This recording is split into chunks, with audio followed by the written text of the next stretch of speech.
Persiapan. Doa mulai.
kartu, ada alat pembayaran yang berbasis aplikasi, ada alat pembayaran yang berbasis web. Nah, sebenarnya masih banyak lagi kalau dipecah lagi. Ada nanti yang berbasis yang namanya surat, cek, dilihat di biro kayak gitu. Cuma pertemuan kali ini kita fokus untuk yang namanya berbasis kartu dan elektronik.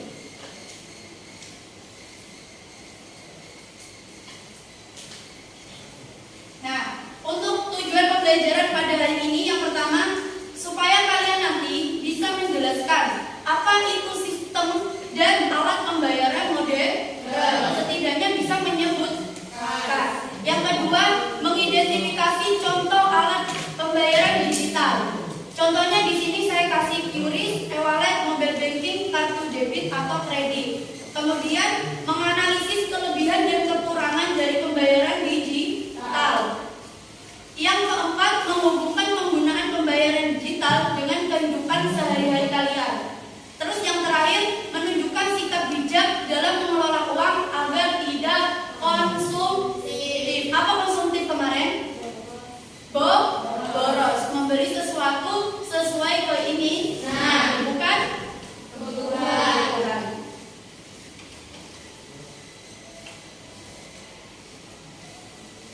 Nah, ini pembayaran modern. Ini nanti silakan kalian kalau ada pertanyaan kita masuk di sesi diskusi.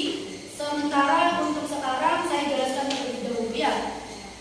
Pembayaran modern adalah metode transaksi keuangan yang memanfaatkan teknologi untuk memproses transaksi secara non-tunai, cepat, aman, dan efisien. Jadi pembayaran modern itu kebanyakan transaksinya menggunakan yang namanya teknologi. Apa teknologi yang digunakan untuk pembayaran modern? Bukan tiap hari kamu lakukan itu. Apa? Teknologi. Berarti berhubungan dengan alat apa? HP. Kan kita tahu kalau kita uang tunai ya uangnya kalian keluarkan dari saku, kalian bayar. Kalau pembayaran modern itu model transaksi keuangan yang memanfaatkan teknologi. Mesin ATM itu juga teknologi, ya kan? Kemudian ada karakteristik pembayaran modern. Karakteristik itu sama dengan halnya ciri-ciri. Jadi pembayaran itu bisa dikatakan sebagai pembayaran modern kalau satu, non-tunai. Non-tunai itu artinya transaksi dilakukan tanpa melibatkan uang fisik. Jadi kami nggak perlu repot-repot mengeluarkan uang ya. Uangnya cukup ada di HP atau ada di teknologi aplikasi maupun web. Kemudian yang kedua, berbasis teknologi. Pasti ya. Jadi yang namanya pembayaran modern itu pasti menggunakan yang namanya teknologi. Kemudian kecepatan dan efisiensi. Memungkinkan transaksi instan dan sangat cepat. Coba guys, kalian ya, kalau misalnya top up game pakai GoPay atau pakai Dana atau mau kirim uang saldo pakai Dana, kan sampai nggak perlu datang ke bank ya. Selagi uangnya atau saldonya memenuhi atau banyak, tinggal apa? Klik satu jari.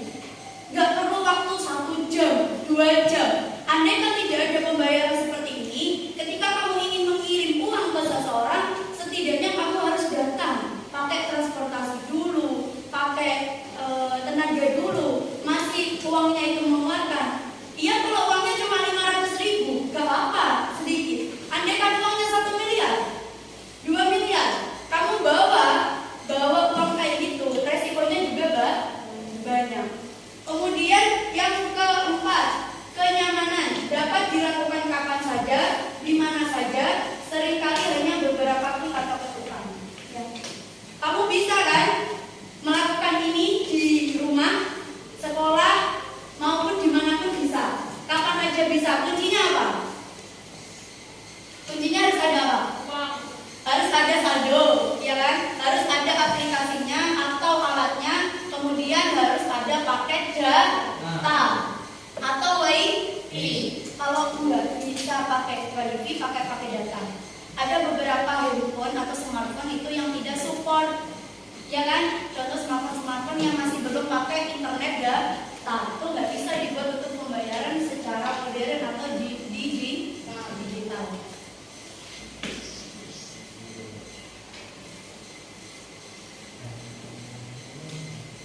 Oke, ada 6 yang akan dibahas di sini secara singkat nanti. Yang pertama adalah electronic wallet atau e-wallet. Kemudian mobile banking, internet banking, electronic money, e-money, kartu ATM atau debit, sama QRIS. Kalian pernah dengar Brimo? Pernah ya? Pernah dengar Livin? Ya. Punyanya Mandiri pernah? Nah, itu nanti kita cari tahu apa itu masuk mobile banking, apa internet banking. Kan sama-sama itu nantinya kan kayak berjalan di suatu miliknya bank gitu loh.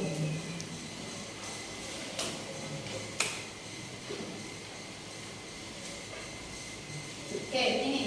Yang pertama electronic wallet. Wallet itu kalau dalam bahasa Indonesia artinya adalah dompet. Elektronik atau itu adalah digital atau elektronik ya. Jadi e-wallet itu adalah dompet elektronik. Bu, apakah dompetnya itu tidak kelihatan? Iya memang. Dompetnya itu tidak kelihatan, makanya disebut dengan dompet elektronik. Nah, dompet elektronik itu adalah aplikasi digital yang memungkinkan pengguna menyimpan dana secara virtual dan melakukan transaksi keuangan secara elektronik tanpa perlu uang tunai dan kartu fisik. Jadi kalau e-wallet ini, sampean nggak perlu punya kartu, sampean nggak perlu punya uang secara tunai, cuma butuh yang namanya aplikasi dan handphone. Kalau punya handphone nggak mungkin akan install dana. Oh, data. Oke, kelebihan e-wallet. Yang pertama adalah transaksinya lebih cepat dan terhindar dari uang palsu. Kamu kalau pakai uang fisik, ya terkadang ketika uang itu ada kembalian, kamu belum tahu loh uang itu palsu atau asli. Pernah lihat di SR? Ya. Pernah? Kamu mengeluarkan uang 100.000 sama kasirnya diginikan pakai alat. Ya, itu untuk mendeteksi yang namanya uang palsu. Tapi kalau kamu pakai dana, pakai GoPay, nggak perlu karena apa? Uangnya tidak berbentuk secara fisik dan itu pasti nanti saldonya langsung masuk ke nomor yang dituju. Kemudian kekurangannya adalah e-wallet biaya admin. Dan ada adminnya? Ada. Kemudian GoPay ada adminnya? Ada. Nah, itu pasti ada namanya biaya administrasi. Kemudian menjadi lebih konsumtif. Nah, coba saya mau tanya, Vivi, andaikan kamu punya saldo di Dana 200.000 gitu. Punya saldo di Dana 200.000. Kemudian tiba-tiba buka HP, ada iklan Shopee, skincare gitu ya, bedak. Kira-kira ada keinginan untuk membeli gak? Ya. Hah? Vivi bukan Reza. Kamu beli bedak dah Reza? Apa? Ada. Nah, kemudian andaikan lihat iklan lagi, ternyata saldo saya ada lagi. Kira-kira beli lagi nggak? Beli sampai nggak terasa nanti saldonya habis. Pernah merasakan itu? Sering. Coba pernah? Yang main top up game siapa tadi? Randy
Nah, saya percepat untuk internet banking karena mau saya bandingkan dengan mobile banking.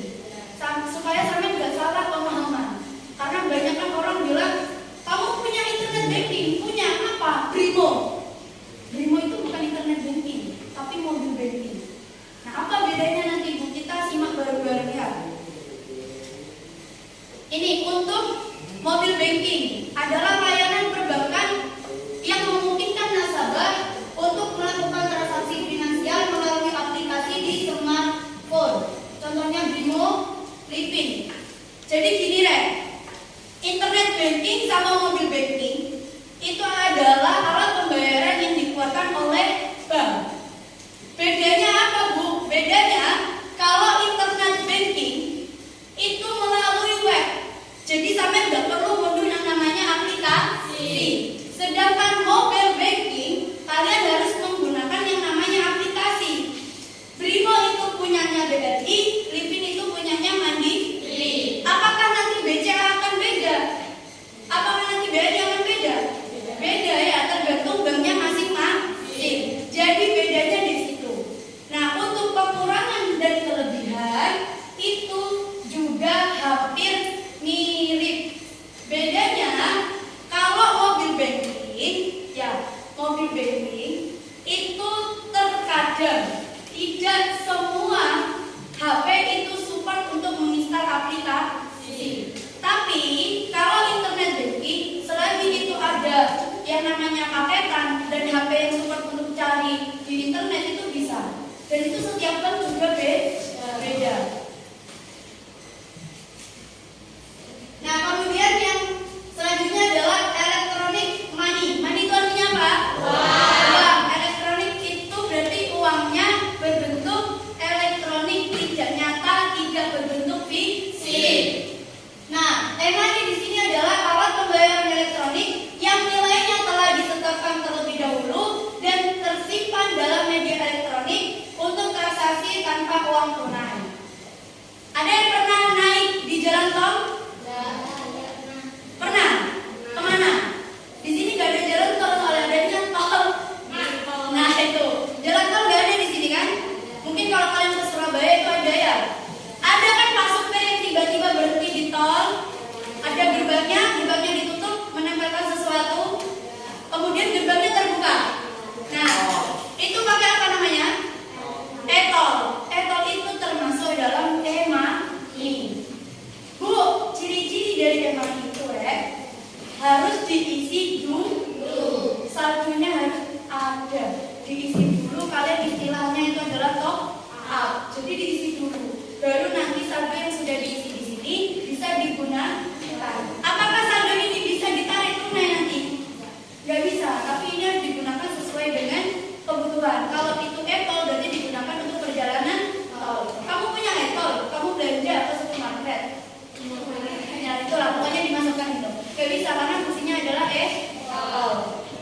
Kemudian kelebihannya praktis, cepat, hemat waktu, dan aman dari pencurian uang fisik. Kekurangannya adalah resiko keamanan siber, terbatasnya penggunaan di merchant tertentu, dan saldo tidak bisa dicairkan kecuali untuk penggunaan sesuai dengan kartunya ya. Nah, ini untuk yang selanjutnya adalah kartu ATM atau debit. Ada yang punya ATM di rumah? Ada. Siapa orang tuanya ya? Nah, kalian pernah nggak pakai ATM ibu untuk melakukan misalnya ambil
Banyak promonya?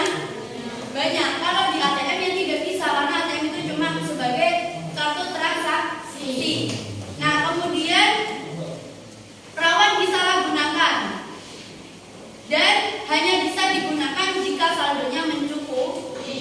Kenapa kok di sini ada kata-kata saldo mencukupi? Pernah dengar kartu kredit? Bentuknya kayak ATM, pernah tahu? Nah, ATM sama kartu kredit itu beda. Ada yang bisa menjelaskan apa bedanya? Kredit itu apa kredit? Masuk nyicil, ya kan? Jadi kalau ATM itu, misalnya nih ya, Bu Cici punya ATM. ATM-nya di situ ke bawah. Punya ATM. Ada saldonya, berarti bisa digunakan. Kalau tidak ada saldonya, berarti tidak bisa digunakan. Nah, kalau kartu kredit itu berbeda dengan ATM. Jadi kartu kredit itu untuk transaksinya bisa dibayarkan terlebih dahulu oleh bank. Nanti kamu membayar apa yang sudah dibayarkan oleh bank lewat angsuran. Makanya itu disebut dengan kartu kredit. Nah, yang terakhir adalah QRIS.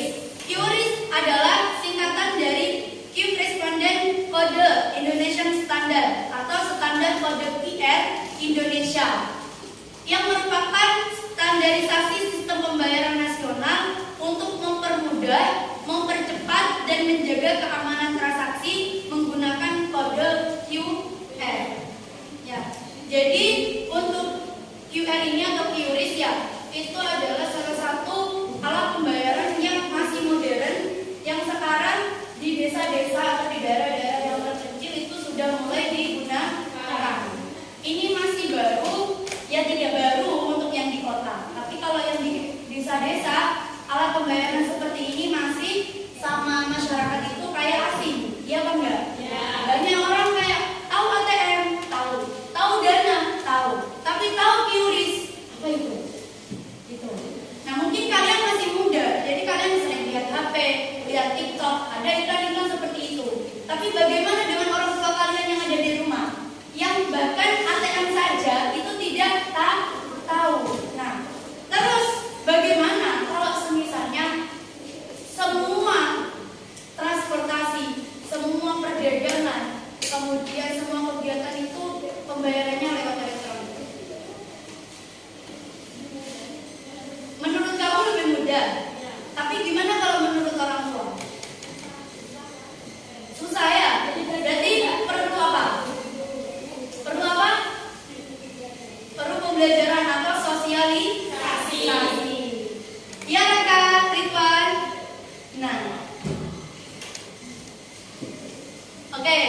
Yang ini sekarang kita bahas kelebihan dan kekurangan pembayaran non tunai secara umum. Kalau tadi itu kan kekurangan dan kelebihan di setiap alat pembayaran.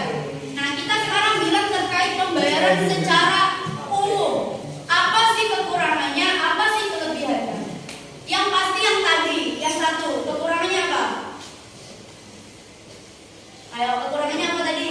Harus ada saldo, harus ada internet, harus ada HP atau perangkat. Nah, kalau bilang jangan malu-malu, kucing yang keras suaranya ya. Ini pembayaran non tunai atau kartu dan elektronik memiliki kelebihan berupa kepraktisan, kecepatan, kemudahan, pelancaran pengeluaran, dan keamanan dari resiko pencurian fisik. Bu Cici mau tanya, angkat tangan tapi ya, siapa yang setiap belanja menggunakan uang selalu dicatat pengeluaran dan pemasukannya? Angkat tangan. Gak ada. Berarti gak pernah dicatat. Saya sekarang mau tanya ke kalian, kalian pakai Dana?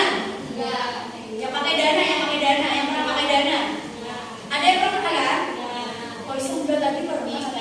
Oh, Pipi yang pernah.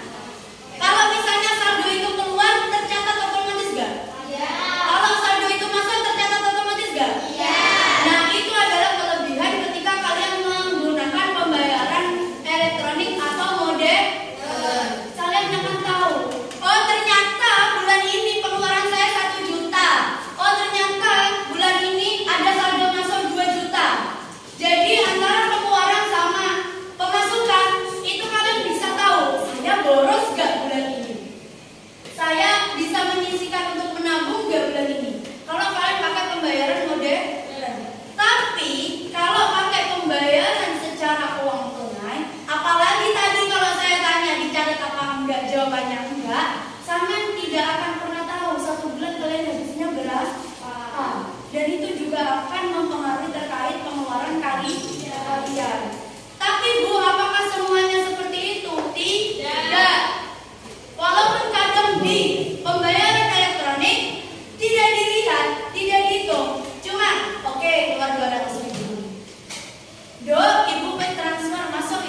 Tujuannya kan pasti ada barang kalau kalian ya. Nah, sekarang Bu Cici mau tanya, kira-kira kalian apa tidak memiliki keinginan untuk memiliki tabungan yang banyak? Terus kapan untuk menabungnya? Besok. Kalau udah kerja. Yakin udah kerja bisa nabung? Godaannya banyak. Kan sifatnya dalam ekonomi, semakin tinggi pendapatan maka semakin tinggi pengeluaran. Kemudian kekurangan dari pembayaran non tunai. Itu ada keamanan cyber, ketergantungan pada teknologi, koneksi internet, potensi biaya admin, serta potensi pengeluaran yang lebih boros. Ya. Kalau kalian pakai uang tunai, ketika datang ke pedagang, kembali sudah kembali, ya kan? Tapi kalau kalian pakai dana, kalian pakai apa namanya? Pakai QRIS, itu kan harus memasukkan data-data pribadi ya. Setidaknya apa kalau dana? Nomor, kemudian nomor HP, nama. Ya kan itu terkadang banyak yang disalahgunakan. Makanya di sini Bu Cici mau menekankan, memang pembayaran teknologi atau digital itu banyak sekali manfaatnya, tapi juga banyak kekurangannya atau resiko. Salah satunya adalah pencurian data.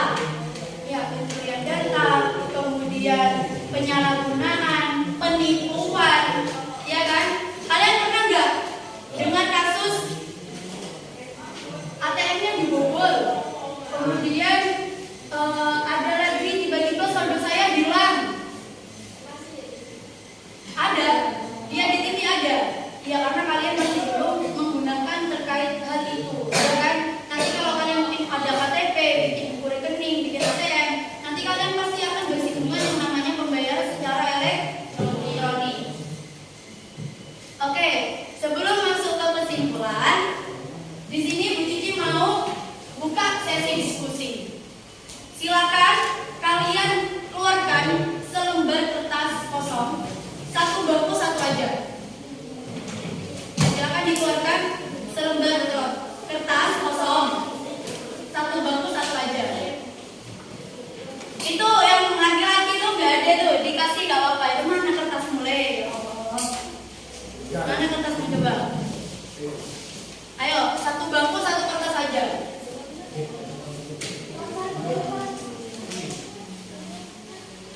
Ayo, satu bangku satu kertas aja.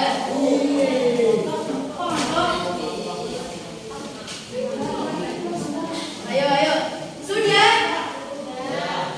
Oke. Silakan diskusikan. Kalian kan sudah tahu tadi kelebihan, sudah tahu kekurangannya pembayaran elektronik kan? Diskusikan dengan satu bangku kalian. Ya. Jawab dua pertanyaan dari Bu Cici. Pertanyaan yang pertama, gak usah dicatat, langsung dijawab. Apa? Dicatat aja.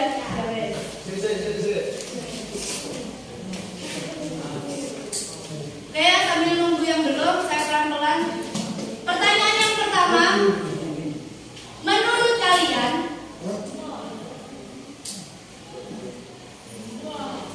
apa kekurangan dan kelebihan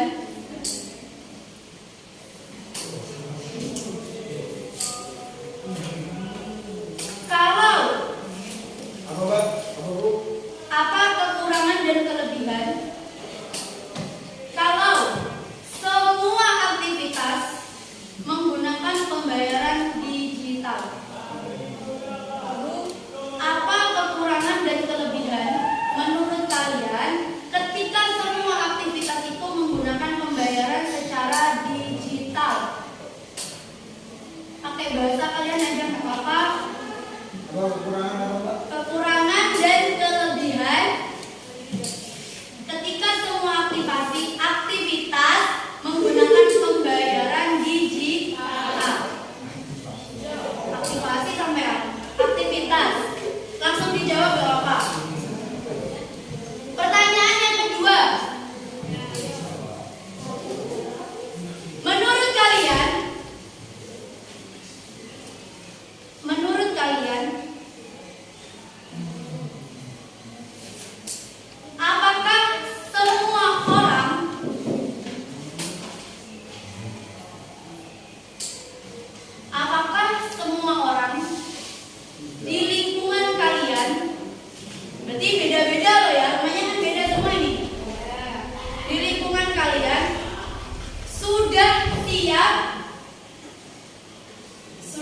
siap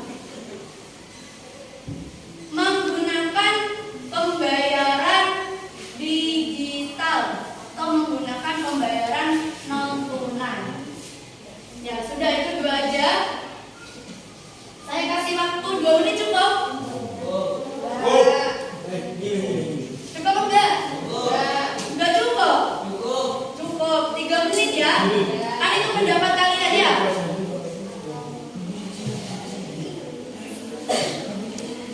Oke. Pertanyaannya pertama, apa menurut kalian kelebihan dan kekurangan ketika semua aktivitas menggunakan pembayaran elektronik? Pertanyaan yang kedua, menurut kalian apakah semua orang di lingkungan sekitar kalian itu sudah siap apa belum untuk melakukan yang namanya pembayaran secara non tunai?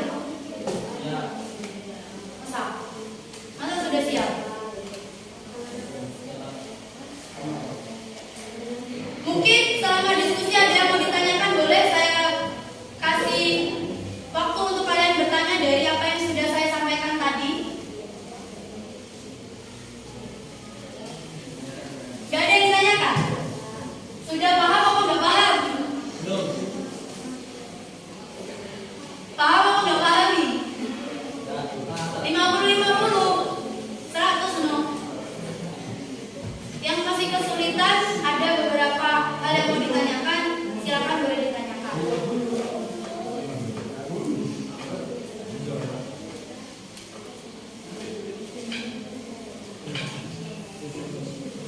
Oke, sudah? Ibu. Ayo, waktunya tinggal sedikit lagi. Kok dilempar-lempar?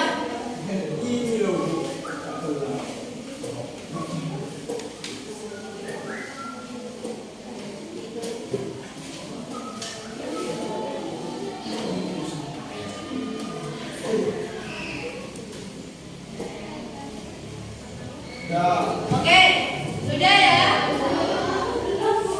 Nomor 2 belum? Nomor 1 sudah berarti? Ada yang sudah? Oke, coba saya mau tanya siapa yang sudah angkat tangan. Dibaca dari tempat. Oke, namanya siapa aja, kelompoknya, dibaca jawabannya apa? Yang keras, biar teman-temannya tahu. Iya, nama kelompok. Silva, Kiki, sama Amel. Pertanyaannya apa? Jawabannya apa? Menurut kalian apa kekurangan dan kelebihan kalau semua aktivitas menggunakan pembayaran secara digital? Kelebihannya lebih mudah dan menghindari penipuan dan uang palsu. Oke, kekurangannya?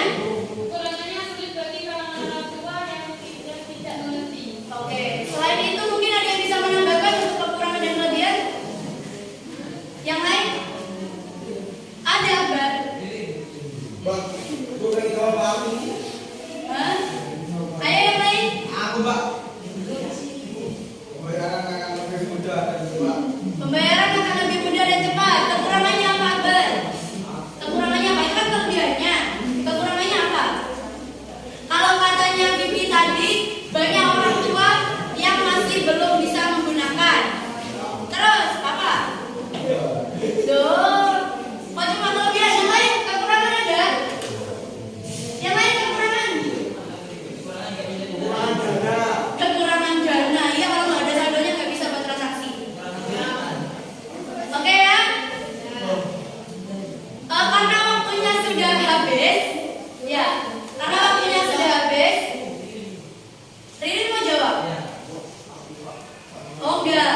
Karena waktunya sudah habis, maka dari itu untuk tugasnya ini dikumpulkan sebentar lagi ya.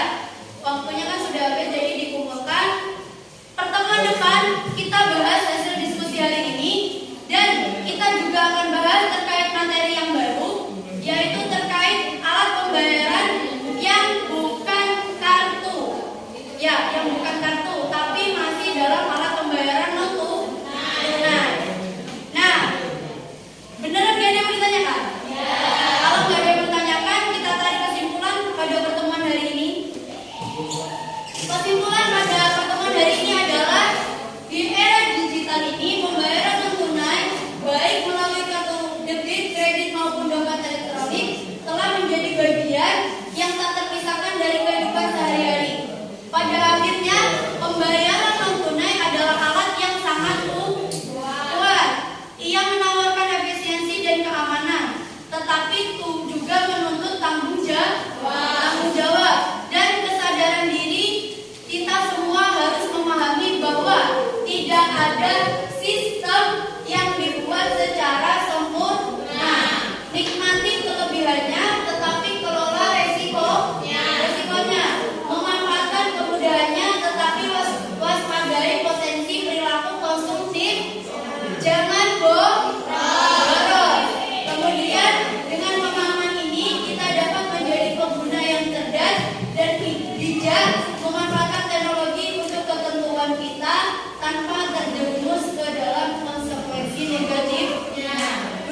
Bedakan mana kebutuhan, mana keinginan. Saya akhiri, sebelum saya tutup, mari kita sama-sama baca bacaan hamdalah bersama-sama.